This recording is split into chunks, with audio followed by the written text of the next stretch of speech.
Hi, I'm Sheilaa Hite, world-class astrologer, tarot master, spellcaster, medium, and all-around magical being. And I'm here today to talk to you about the astrology of the coming week.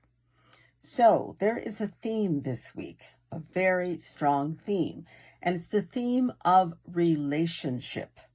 Not necessarily boy-girl, girl-girl, or boy-boy relationship. It is the relationship of one thing to another.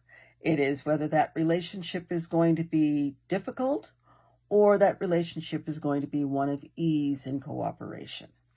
So we have many planets speaking about that. Venus, the planet that rules love, especially love for self, value, especially self-value, healing, and money and balance, and the planet Saturn, which rules structure, responsibility, and it rules the rules. Saturn rules the rules. Isn't that interesting? They are all together, Venus and Saturn are coming together in what we call a conjunction.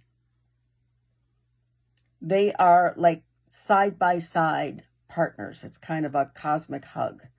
So when Venus, which is flow of feeling, comes together with Saturn, which is structure, what you're being told to do, not asked, but told to do, is to make sure that you have structure, that you have support, that you have great foundation for what you're investing in. Remember, Venus, value, for what you're investing in. And the what can be a thought or an idea that's strictly for you, or a thought or an idea that's for something that involves other people. So what is the plan? The Venus and Saturn combination are asking, what is the plan and how do you intend to carry the plan out? So Venus and Saturn together. Now, Saturn is also the Lord of Karma. So this week, Saturn and Venus will be giving you an opportunity to heal, Venus healing, to heal old wounds, old relationship wounds, wounds not only from this lifetime, but from other lifetimes. So how do you know it's from another lifetime? Have you been dreaming about people that you've known in the past? Have you been thinking about people you've known in the past? Have you been running into people that you've known in the past? Now, I just said other lifetimes, and now I'm talking about the past, and it sounds like present. Sometimes those were other lives, even in the one you're living today. You were a different person, times were different. Also, sometimes I am referring to other lifetimes. You will know, an inner voice will tell you. The bottom line is that energy needs to be healed, and it will come up so that you can heal it. Another important relationship happening this week, it's called a stellium, and in astrology, a stellium, 3 or more planets or points in the same sign. Stellium, star.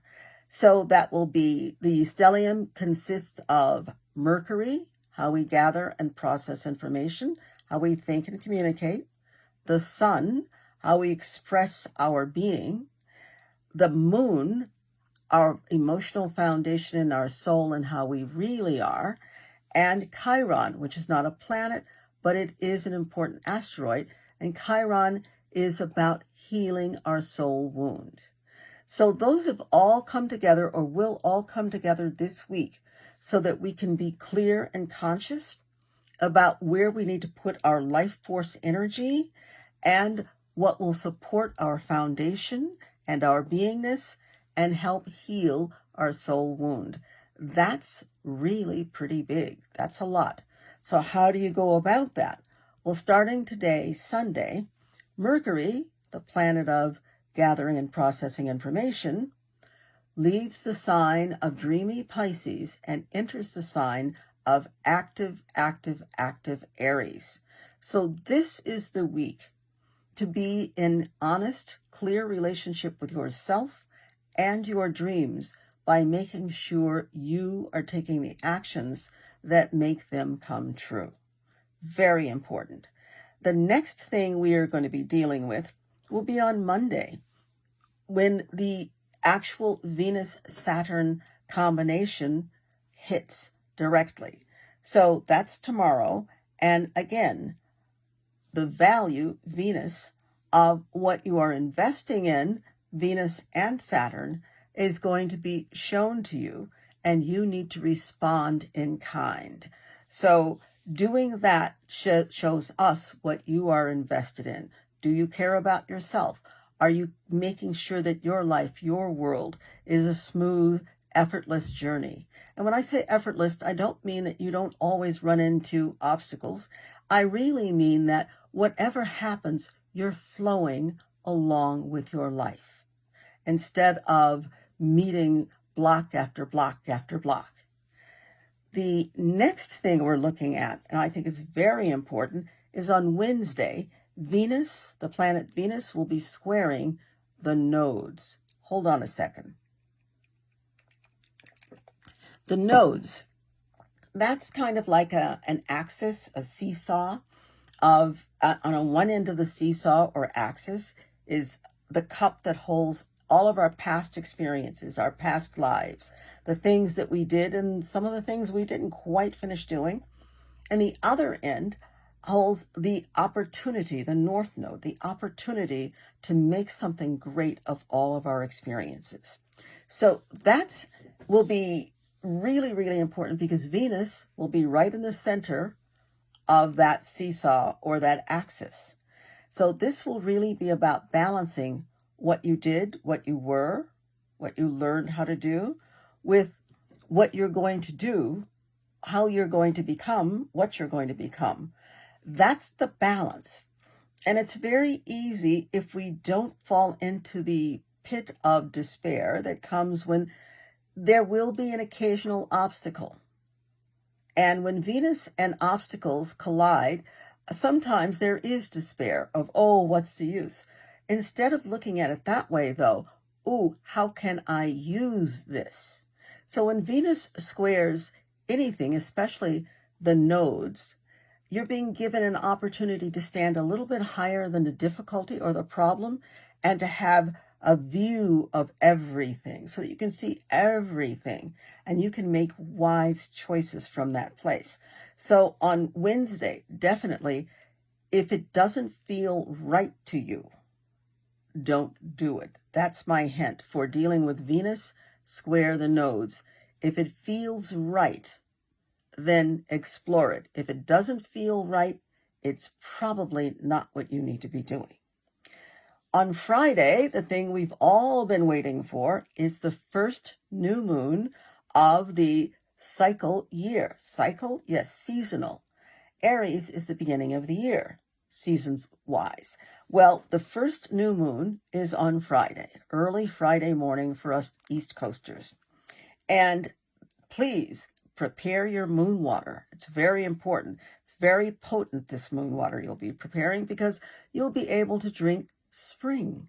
So a vessel, a cup, a jar of water, place it in the windowsill or place it outside, but always wherever you put it, make sure it's covered so critters don't get in, and let it set there and gather the power and the energy of the moon, and let it gather the power and the energy of the moon until 2 or 3 days after Friday, which is the new moon. And then sip from it, use it in your plants, use it in cooking, pour a little in your bath water, use it in whatever ways you like, because you'll be drinking spring. You'll be drinking new life and new possibilities.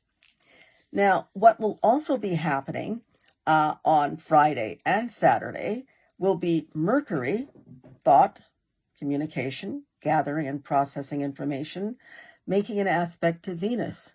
Think before you jump. It's just that simple. The sun, the life force, will be together with Chiron, an opportunity to tell yourself the truth about how it is for you, about how it works for you, and then an opportunity to move on that truth, to make that truth a living element of your life. Mercury together or conjunct with Chiron, you're going to be so intuitive. The information is just going to come through you. All you've got to do really is follow instructions. So a great week is ahead of us. Remember, the theme is relationship. Take a look at the relationship of all of your relationships, to you, to your hopes and wishes, to the new life you're bringing in, to the old life you're revering, and many joys and blessings to you. Have a great, phenomenal week. Bye.